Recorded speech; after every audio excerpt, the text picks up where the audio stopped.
With all the animals that we have here at the Toronto Zoo, we create over 3,000 tons of zoo poo every single year. In the past, we have been sending it over site as compost, composting it on site, and then using it in all of our flower gardens on site for our beautiful botanical gardens. But now that zoo poo will soon be becoming electricity.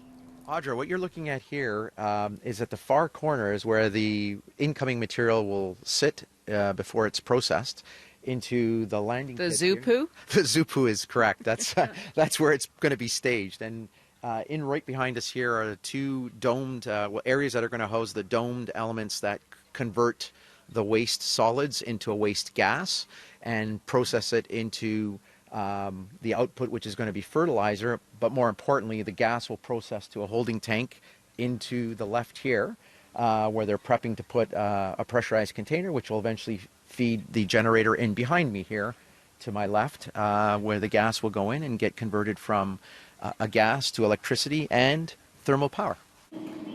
The biogas plant will be a first of its kind for a zoo in Canada and only the second in North America. Oshawa Power has now joined ZooShare and the Toronto Zoo in building this plant, contributing about $4 million towards the construction. We think it's got all the right pieces for us. It's got a good climate story in terms of renewable. It's got an innovation component in terms of an anaerobic digester, which diverts landfill products into a waste to energy stream, which is good for us, and we're a good engineering innovation firm. We're selling power into the grid. We're selling the thermal part of the energy created to a thermal component in terms of offsetting heat, and we're creating fertilizer. All those are revenue streams to the project, and we hope to make money with that revenue stream. And for the zoo, it's a chance to create a clean energy source from their zoo poo that can be quite polluting.